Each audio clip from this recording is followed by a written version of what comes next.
2살 때 박스에 버려져 시골 할머니 손에서 자란 생삼둥이 아이들이 성장 끝에 훌륭한 인재로 거듭나는 감동적인 이야기입니다. 영상 시청하시기 이전에 구독과 좋아요를 눌러주세요. 저희에게 큰 힘이 됩니다. 경상북도의 작은 시골 마을, 가을이면 붉은 감이 주렁주렁 매달리고 봄이면 개나리가 노랗게 물드는 외딴 곳. 그 마을에서도 가장 구석진 동네 길가에 낡은 종이 박스가 놓여 있었다.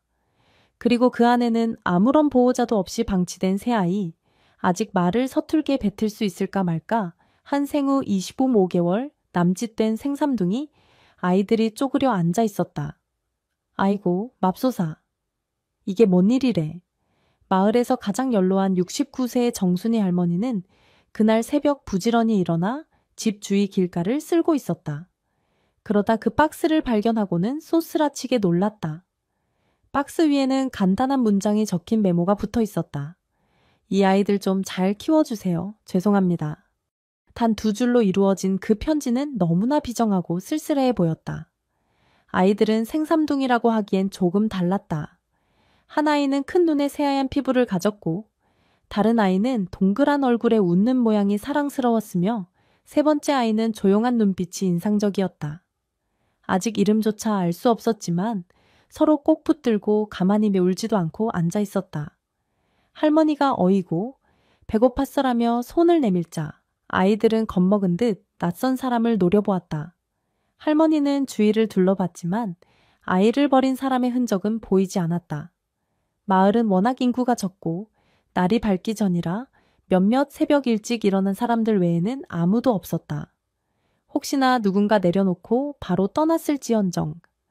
마을에서도 가장 인정 많은 사람으로 통하던 분이 바로 정순이 할머니였다. 곧장 마을 이장 집으로 달려간 할머니는 상황을 이야기했고 이장은 난감한 표정을 지었다. 신고는 해야겠지만 저희가 이 아이들을 보살필 수 있을까요? 시에 연락을 해보든지 보육원에 의뢰를 하든지 해야겠죠.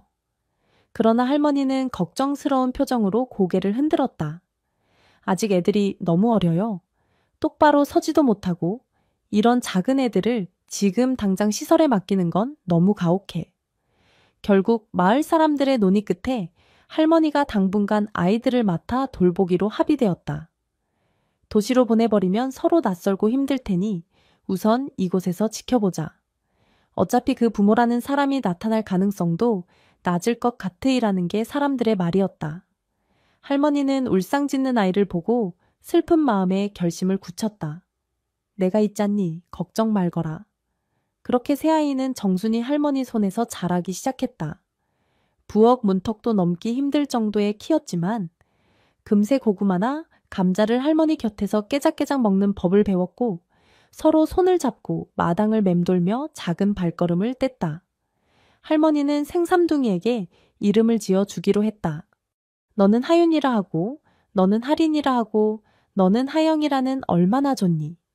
일란성 삼둥이는 아니었지만 셋은 늘 붙어 다녔다. 떼를 쓰거나 보채는 일이 거의 없었고 마을 사람들은 그 모습을 신기해했다. 저 애들은 서로 의지하는 게 몸에 뱄나 봐. 부모가 없어도 의젓하네. 누군가는 불쌍하다고, 누군가는 대견하다고, 또 누군가는 안타깝다고 말했다. 하지만 시간이 흐를수록 마을에선 정순이 할머니와 생삼둥이 손주라는 표현이 자연스레 굳어졌다. 다만 할머니에게도 어려움은 많았다. 연금과 얼마 안 되는 텃밭 수익으로 생활하던 터라 아이 셋을 키우기엔 재정적으로 빠듯했다. 또 할머니 건강도 좋지 않았기에 아이들의 예방접종이나 병원 검진을 위해 읍내까지 버스를 타고 다니는 일조차 만만치 않았다. 주변 이웃들이 조금씩 도움을 주었지만 그래도 등골이 휘는 건 다 할머니 몫이었다. 어느덧 하윤, 할인, 하영이 유치원에 갈 나이가 되었다. 할머니는 읍내 유치원에 등록하기 위해 서류를 준비했는데 부모 이름이나 출생증명 같은 게 없어 애를 먹었다. 마을 이장과 함께 구청을 찾았지만 이미 오래전 벌여진 사건으로 경찰에 신고가 되어 있었고 부모를 찾지 못해 법적 절차가 복잡하게 얽혀 있었다. 결국 할머니가 임시보호자 형식으로 아이들을 돌보며 아이들의 호적 문제를 해결하려면 시간이 걸릴 수밖에 없다는 결론이 났다. 그래도 유치원에서는 마을의 사정을 듣고 특별히 받아주기로 했다. 아이들이 너무 늦게 입학하면 안 되니까요. 보호자가 책임지고 서약하면 됩니다. 교사들도 그 사연에 안타까워했고 할머니는 머리를 조아렸다. 유치원에 다니기 시작하면서 생삼둥이는 더욱 활발해졌다. 하윤은 그림 그리기를 좋아했고 하리는 동요 부르기를 좋아했으며 하영은 조용히 책 읽기를 즐겼다. 셋은 성격이 달랐지만 서로 의지가 되었고 다른 친구들과도 잘 어울렸다. 할머니가 주먹밥이나 김밥을 싸주면 유치원 친구들과 나눠 먹으며 늘 밝게 웃었다. 하지만 세상은 무심했다. 특별한 사연으로 태어나 특별한 이름을 붙인 아이들은 때때로 주변의 편견 어린 시선을 맞닥뜨리기도 했다. 쟤네 엄마 아빠도 업대라며 아이들이 수근거리고 동네 어른들 중 몇몇은 버려진 애들이라네 하며 흉을 보는 경우도 있었다. 어린 하윤, 하린, 하영은 그 말들이 무슨 뜻인지 정확히 알지 못했지만 종종 마음이 울적해지는 날들이 있었다. 할머니는 그런 상황을 모르는 척하면서도 속으론 안쓰러운 마음에 밤마다 한숨을 쉬었다. 우리 애들이 무슨 죄라고? 그냥 건강히 자라다오. 그리고 할머니는 손수 조그만 글자를 배워가며 아이들에게 동화책을 읽어주고 예시하기 들려주었다. 얘들아, 너희는 내게 내려온 귀한 선물이란다. 그러던 어느 날 할머니는 밭에서 일을 하다가 갑자기 쓰러졌다. 가슴이 콕콕 쑤시며 호흡이 곤란해졌다. 힘으로는 일어날 수 없었다. 다행히 마을을 지나는 이웃이 발견해 읍내병원으로 옮겼고 급히 정밀검사가 필요하다는 진단이 내려졌다. 뇌혈관 쪽에 이상이 있어 수술이 필요할 수도 있다고 했다. 하윤, 하린, 하영은 할머니가 집에 없자 크게 불안해했다.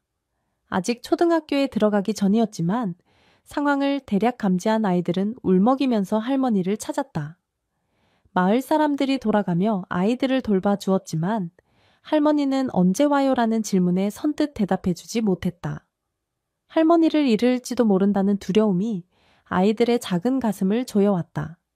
병원에서 일주일가량 입원한 뒤 다행히 큰 수술까지는 가지 않고 약물 치료와 생활 습관 관리로 호전될 수 있다는 진단을 받았다. 마을 주민들의 모금이 모였고 힘 닿는 대로 치료비를 마련해 할머니가 퇴원할 수 있었다. 하윤, 하린, 하영은 병원 문을 나서는 할머니를 꽉 끌어안으며 울었다. 할머니, 이제 아프지 말아요. 이 일을 계기로 할머니와 아이들은 서로에게 더 깊은 유대감을 느꼈다. 할머니는 건강을 챙기기 위해서라도 무리한 농사일을 줄이고 마을 복지회관에서 제공하는 무료 급식이나 지원 프로그램 등을 알아보기 시작했다.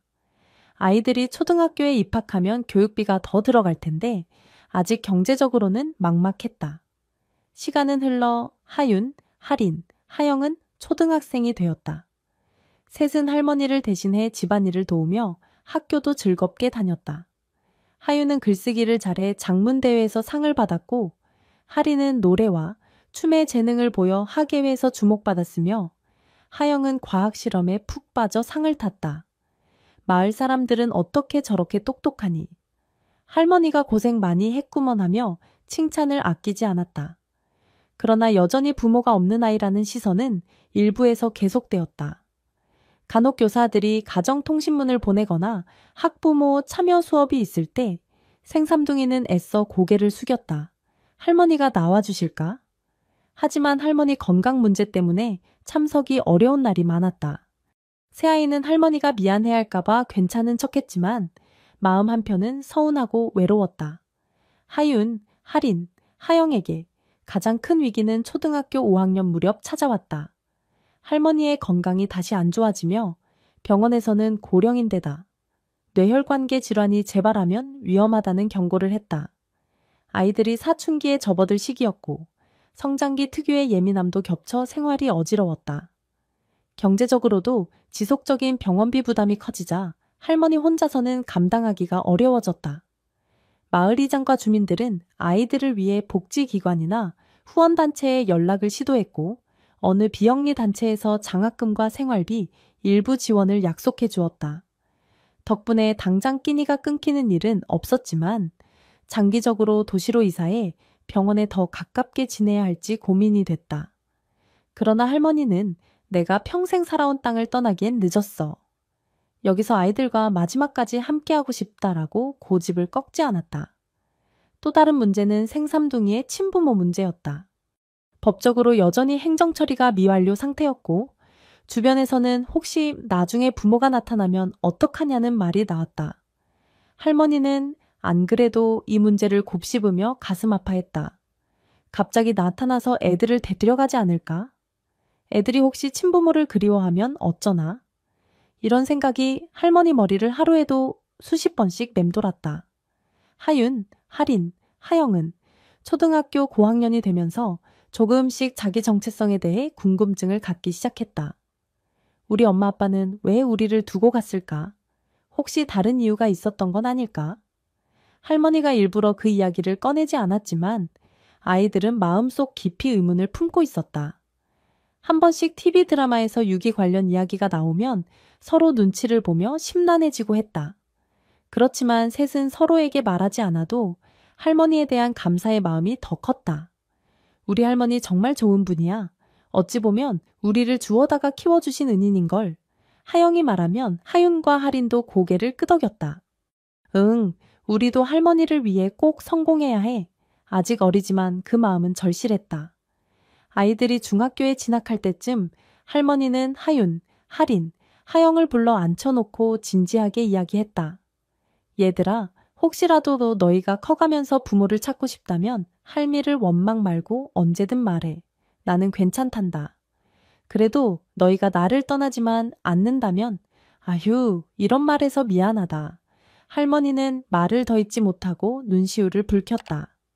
하윤, 할인, 하영은 서로 손을 잡고 할머니를 꼭 껴안았다. 할머니, 저희는 할머니가 곁에 계셔야 행복해요. 부모 찾기보다 지금이 더 소중해요. 시간이 흘러 중학생이 된 셋은 각각 학업과 예체능에서 돋보이는 성과를 냈다. 하윤은 영어와 국어 성적이 상위권이었고 하리는 예술 동아리에서 노래와 춤으로 대회에 나가 상을 받았으며 하영은 과학 경시대회에서 두각을 나타냈다. 마을에선 쟤네들 정말 기특하네. 잘하면 대구의 명문고에 갈 수도 있겠어라는 말이 나왔다. 중학교 3학년, 진로를 결정해야 할 시기가 왔다. 할머니는 가까운 읍내의 고등학교로 가면 통학이 편하고 학비도 덜 들지 않겠니라고 했지만 선생님들은 재능 있는 아이들은 더 큰 도시로 보내야 합니다. 거기서 장학금이나 기숙사, 더 넓은 기회를 잡을 수 있어요 라고 조언했다. 생삼둥이도 마음이 흔들렸다. 더 멀리 나가면 성장에 도움이 될 것 같았지만 할머니 곁을 떠난다는 생각에 망설여졌다. 결국 하윤, 할인, 하영은 대구의 특목고나 예술고등학교에 도전하기로 했다. 학비와 생활비 문제를 걱정하자 중학교 교장과 후원단체가 협력해 장학금과 기숙사 정보를 알아봐줬다. 합격만 하면 기숙사 생활이 가능하고 학비는 지원받을 수 있어. 셋은 갑자기 열린 문 앞에서 심장이 두근거렸다. 그러나 준비 과정은 쉽지 않았다. 시골에서 도시로 가기 위해선 정보도 부족했고 학원비 또한 만만치 않았다. 또 할머니가 먼 거리를 오가며 뒷바라지에 주기도 어려웠다. 결국 학원은 포기하고 학교 선생님들과 온라인 강의, 그리고 독학으로 필기와 실기 준비를 해야 했다. 생삼둥이는 서로를 독려하며 밤낮 없이 공부와 연습에 매달렸다. 하윤은 문학과 외국어 부문 특기자를 뽑는 특목고에 지원했고 하리는 예술고등학교 무용과 부문에 지원했으며 하영은 과학고에 지원했다. 선생님들은 세 사람 모두 가능성이 있다. 떨어져도 너무 실망하지 말고 다시 도전하자라고 응원했다. 할머니는 기도를 하듯 매일 두 손을 모았다. 우리 애들 부디 힘내서 원하는 길로 갈 수 있길래. 그리고 마침내 발표일 하윤, 하린, 하영은 오래된 컴퓨터를 켜고 접속하여 합격자 명단을 확인했다.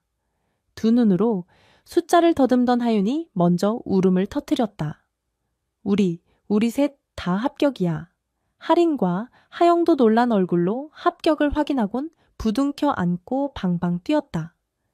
그 모습에 할머니는 주저앉아 펑펑 울었다. 하하하, 우리 애기들이 어떻게 이렇게 잘해줬을까? 이렇게 생삼둥이는 중학교 졸업 후 대구로 떠나게 되었다. 마을은 잔치 분위기였다. 이장님, 큰일 했소. 우리 시골에 이런 인재가 나다니. 주민들은 다들 할머니 집에 들러 축하 인사를 건네고 쌀이며 반찬이며 성의를 모아 생삼둥이에게 보내주었다. 할머니는 이 은혜를 어찌 감나하며 몸둘 바를 몰랐다. 새로운 생활이 시작되면서 생삼둥이는 기숙사에 머물렀다. 방학이나 명절이 되어서야 마을에 내려와 할머니를 볼 수 있었다. 그렇게 떨어져 지내는 시간이 길어지자 셋은 더욱 할머니를 그리워했다. 할머니 건강은 괜찮으신가? 병원은 다니시고 계실까? 전화가 되면 밤늦게라도 할머니에게 안부를 묻곤 했다. 대구 생활은 녹록지 않았다. 하유는 특목고에서 우수한 학생들 사이에서 적응해야 했고, 하리는 예술고의 경쟁이 치열한 무대 실습을 견뎌야 했으며, 하영은 과학고에서 복잡한 실험과 학업에 몰두해야 했다. 셋 다 한동안 시골에서 왔다는 이유로 편견 섞인 시선을 받았다. 하지만 그때마다 서로를 응원했고 할머니가 떠올라 포기할 수 없었다. 고등학교 2학년이 되자 하유는 전국 문예대전에서 수상했고 하리는 무용 콩쿠르에서 동상을 받았으며 하영은 전국 과학 경시대회에서 금상을 탔다. 세 사람은 다시금 주목받았고 학교에서도 그 시골에서 온 생삼둥이 참 대단하다 라는 말이 나왔다.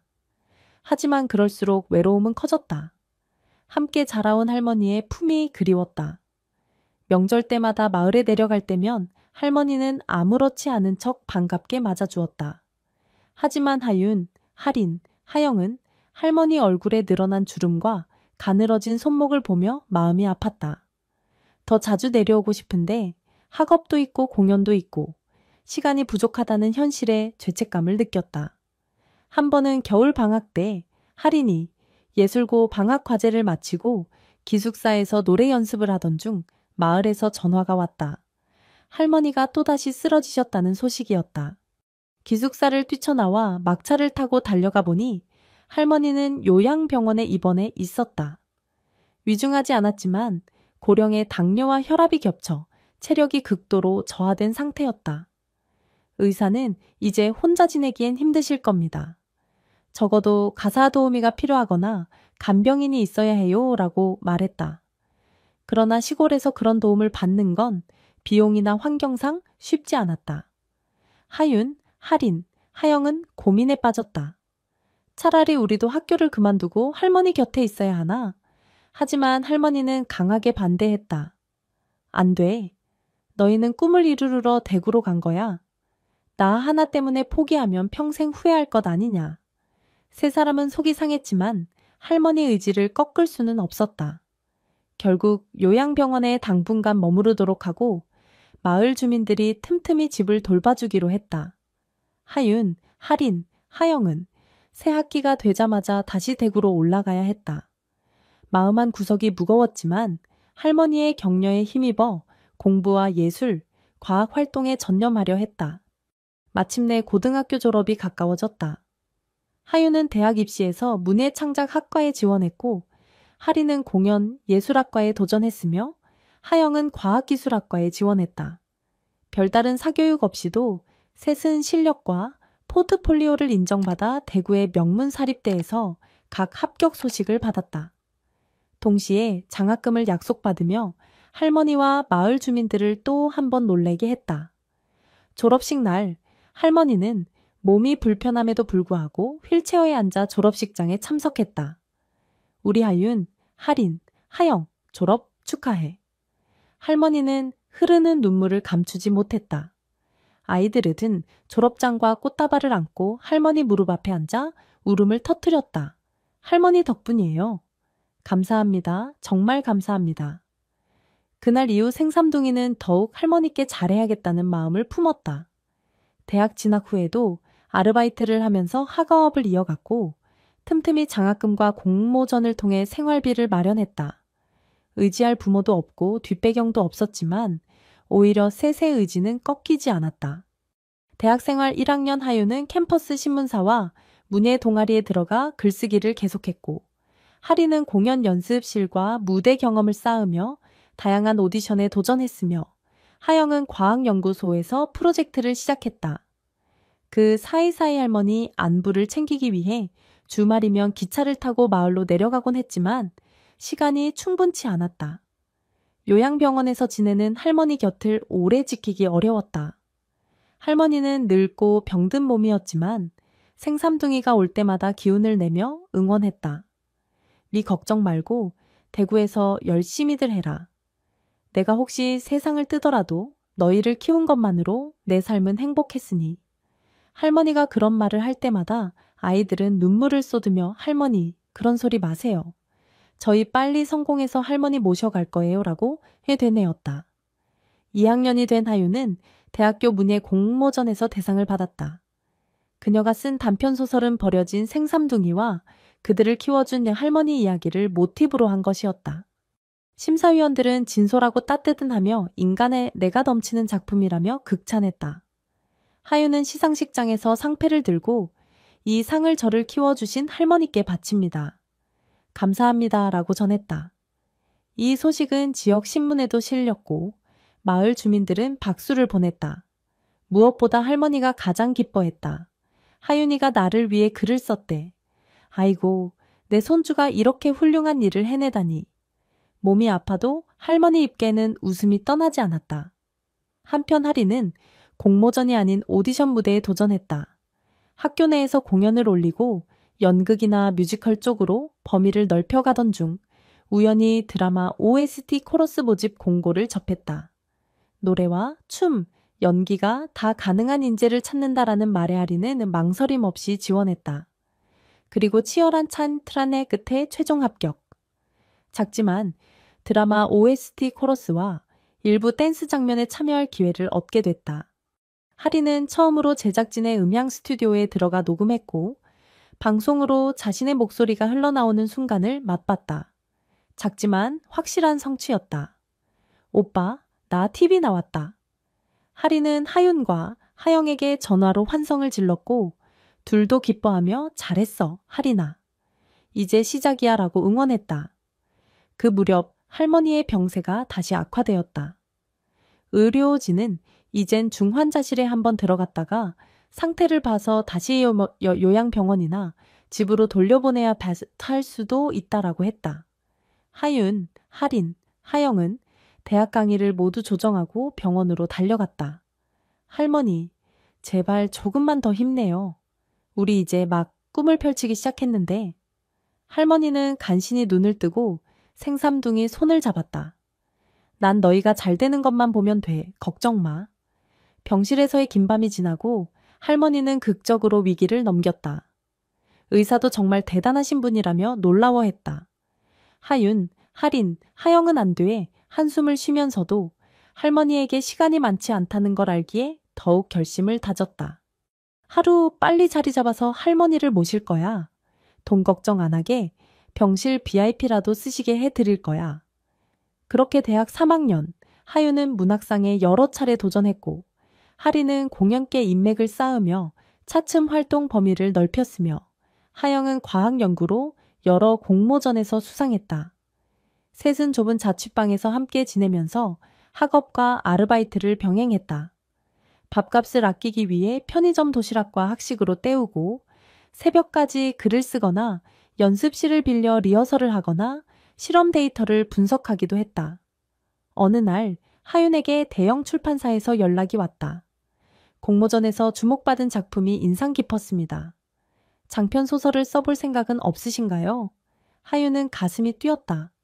네, 당연히 하고 싶습니다. 큰 돈이 되는 거는 아니었지만 출판사가 먼저 러브콜을 보낸 건 엄청난 기회였다. 하윤은 할머니의 삶과 시골에서의 짐 이야기를 확장해 장편 소설로 써 내려가기 시작했다. 하린에게도 좋은 소식이 이어졌다.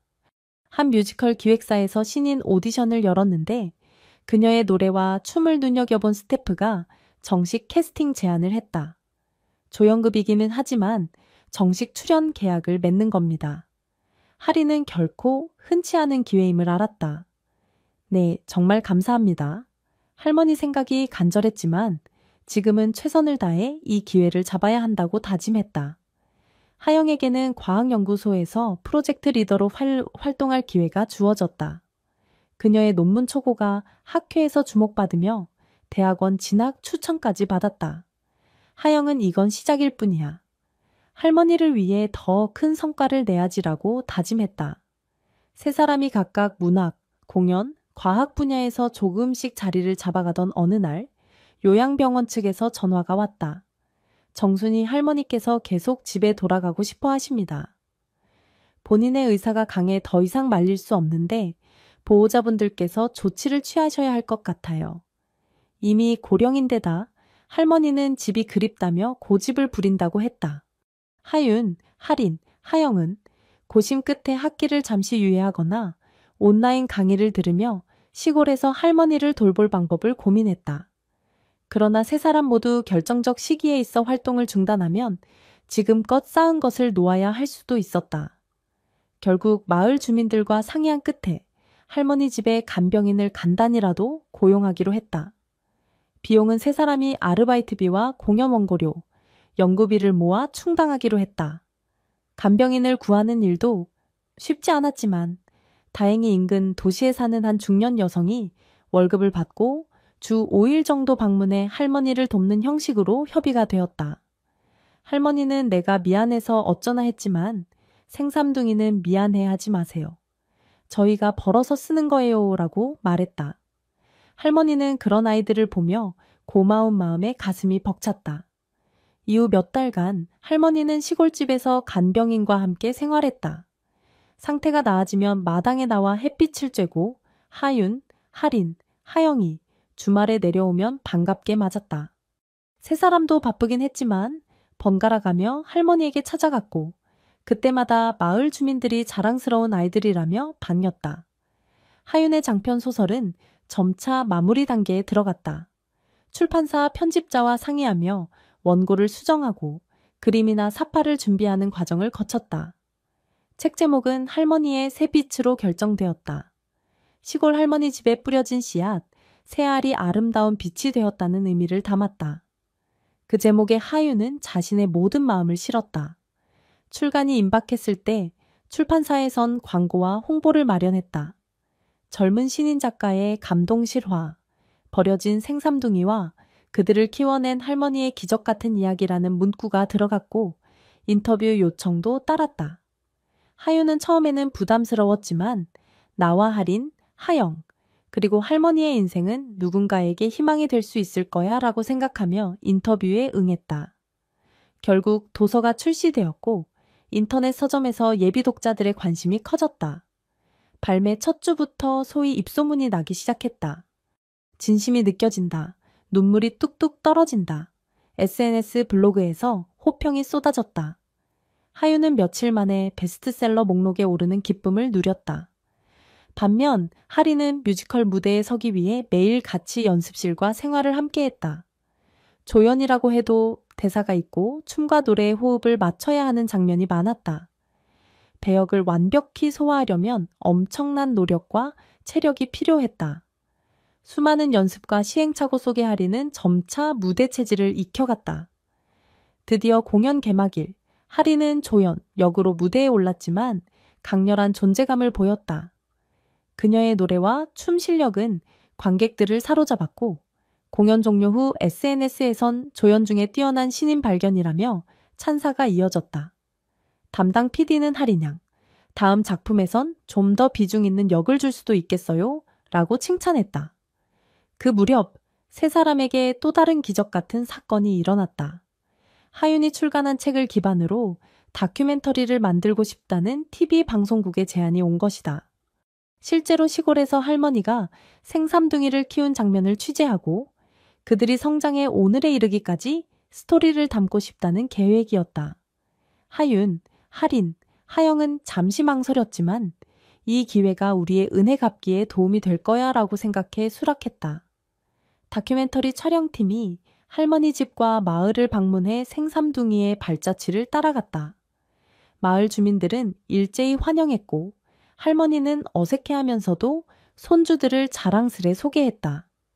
촬영 중 할머니는 이 아이들은 나의 전부여. 부모는 몰라도 내겐 그저 소중한 손주들일 뿐이요라며 눈물을 훔쳤다. 방송이 전파를 타고 나가자 전국적으로 큰 반응이 쏟아졌다. 가슴이 뭉클하다. 진정한 가족이란 혈연이 아니라 사랑으로 맺어지는 것. 나도 할머니처럼 누군가를 품어주고 싶다. 시청자 게시판이 감동 후기와 지원 문의로 가득 찼고 생삼둥이와 할머니의 이야기는 한동안 대중매체에서 화제가 되었다. 세 사람은 이 관심을 그냥 흘려보내지 않기로 했다. 여러 후원단체와 힘을 합쳐버려진 아이들을 돕는 기금을 마련하고 시골 마을 독거노인 지원 프로그램에도 적극 참여했다. 할머니께 받았던 사랑을 세상에 조금이라도 돌려드리자라는 게 그들의 뜻이었다. 언론과 인터뷰하며 셋은 이건 우리가 할머니께 배운 사랑의 실천이라고 말했다. 그러던 중 예상치 못한 인물이 나타났다. 자신이 생삼둥이의 생모라는 여인이 기자와 함께 등장한 것이다. 과거 사정이 있어 아이들을 버렸지만 지금이라도 사과하고 싶다라는 인터뷰가 신문 한쪽을 장식했다. 이 소식을 본 하윤, 하린, 하영은 경악했다. 대체 이게 무슨 일이냐는 생각에 할머니도 큰 충격을 받아 쓰러질 뻔했다. 사실 여부를 확인하기 위해 생삼둥이와 그 여인은 변호사를 동반해 만났다. 그녀는 당시 너무 에어젠 하윤, 하린, 하영은 복잡한 심경으로 그녀의 말을 들었다. 분노와 슬픔, 그리고 이해할 수 없는 감정들이 뒤섞였지만 셋은 서로의 손을 꼭 잡았다. 하윤이 나지막이 말했다. 우리에겐 할머니가 전부예요. 어떤 일이 있어도 할머니와 함께한 시간이 가장 소중해요. 할머니는 그런 손주들을 보며 눈물을 글썽였다. 생삼둥이는 다시 한번 깨달았다. 혈연이 아니어도 사랑으로 맺어진 가족이 진짜 가족이라는 것을, 그리고 그 사랑이 그들을 여기까지 이끌었다는 것을. 여러분, 생삼둥이와 할머니의 감동적인 이야기는 어떠셨나요? 이 특별한 여정에 대해 어떻게 생각하시는지 댓글로 알려주세요. 시청해 주셔서 감사합니다. 영상이 마음에 드셨다면 좋아요와 공유, 그리고 채널 구독까지 부탁드릴게요. 여러분의 응원이 큰 힘이 됩니다.